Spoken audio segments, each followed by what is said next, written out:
Last week, a builder emailed me asking for help, and his monthly overhead was burning through $8,700 a month. His year-to-date profit was negative $300, and his sales guy was closing one deal out of 45 leads. The owner was obviously stressed and working himself to death, but when I dug into his numbers, I discovered the problem wasn't his sales guy at all. It was actually something much more simple.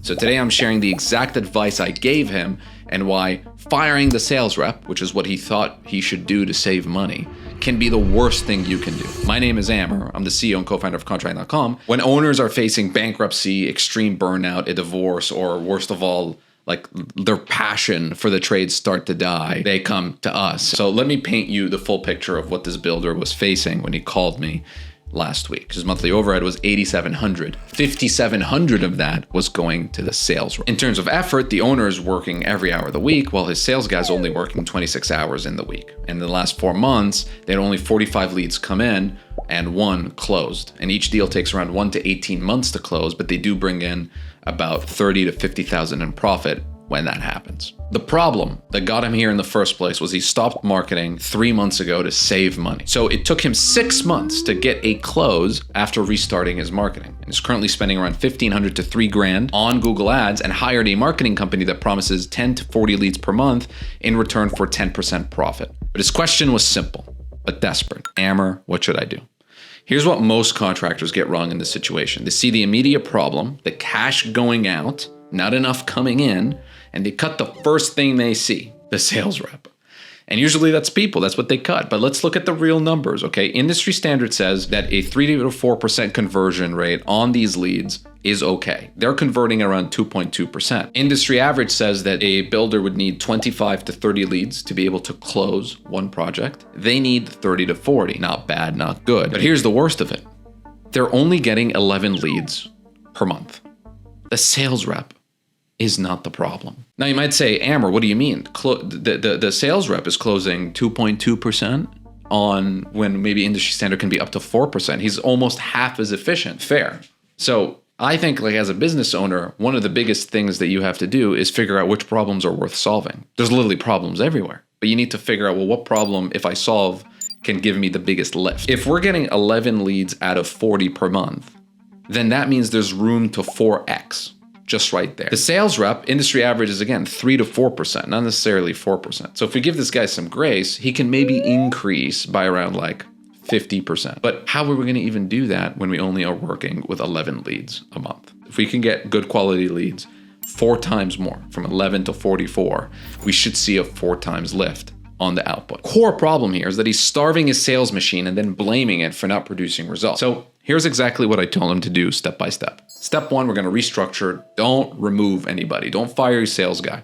Convert him from an hourly and salary to a draw plus commission. Said differently, instead of paying the sales rep $5,700 and maybe let's say $1,500 of that is commissions and the rest is salary, we would flip it where we would pay a higher commission structure but a lower salary. And we need to make this clear, because we are in a cash crunch, we can only pay the sales rep upon cash collected. So that's step 1. Step 2, we need to have the fierce conversation. You got to sit down with your sales rep and just have what Susan Scott would call a fierce conversation.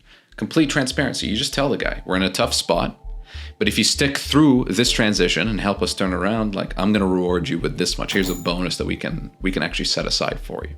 But here's the situation. Here's what's at stake. Step 3, we got to fix the pipeline problem. Okay, let's cap the Google ads at $3,000 per month and really focus on targeting our cost per lead at no more than $280. Let the other marketing agency that you hired run as is. The goal we're trying to get to is 30 to 40 qualified leads per month. Step 4, once we have all this coming our way, we got to tighten the funnel.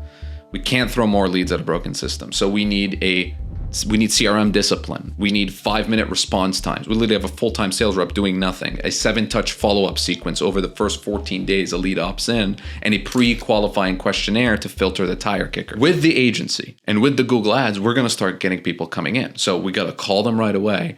And the touch point, what I mentioned there earlier, is just like text messaging, emailing, calling. We need at least 7 touch points in the first 2 weeks. And if we have the right notification system set up, there's no reason why we can't call within 5 minutes. And this brings me to step 5, cash flow protection. We need to introduce progress billing milestones. We need to collect deposits. We need to get, for example, 30% before framing. And once we've done that on the front end, on the back end, we're going to negotiate key terms with suppliers and maybe get us a $50,000 to $100,000 line of credit. This is the rainy day that we've been planning for. So here's why I recommend this specific strategy instead of the typical cut costs and work harder approach. The math actually works. Let me show you the break-even analysis. If we keep the sales rep, let's say we pay him $4,500 a month in fixed cost, but we generate 35 leads per month at $280 each. That's $9,800 for marketing. We convert one lead at 3% rate. That's going to give us between $30,000 to $50,000 in profit minus the costs. That should leave us with a net monthly of between $15,000 to $35,000. But instead, if we fired the sales rep, now we have no sales rep. Yes, we save like maybe $4,500 a month, but now we're working 90 hours plus and probably burning out in 2 months. Here are the real benefits, okay? 1, we preserve capacity. When marketing starts working, he can actually handle the volume. 2, it'll build loyalty. Honest conversations can create a partner, not just an employee. 3, it reduces risk by diversifying our lead sources instead of him doing everything. 4, it maintains relationships. The sales rep keeps nurturing the pipeline. 5, it prevents burnout for the owner. I mean, I literally told him, you can't save your way to growth. You have to actually fix the system that generates revenue. At the end of the day, the goal isn't survival. It's building a business that doesn't need you to work 80 hours a week to succeed. So if you're trying to figure out what to focus on at your current business level, grab this free checklist that I made below. This builder was stuck at level 2 and 3 in his business journey, and he had some systems, but no predictable lead flow.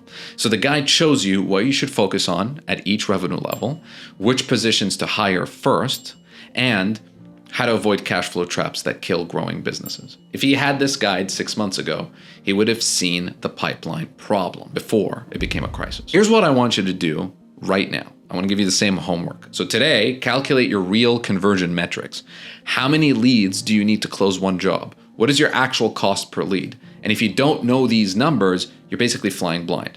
This week, audit your lead response time. I guarantee it's slower than you think. And I guarantee that it's costing you closes. And this month, look at your fixed costs. What could you convert to a variable cost? What fierce conversations do you need to have with your team? And if this emergency consultation, you liked it, you want to see more of these case studies, and at least helped you think of your business differently, hit that subscribe button. And as always, thank you for watching.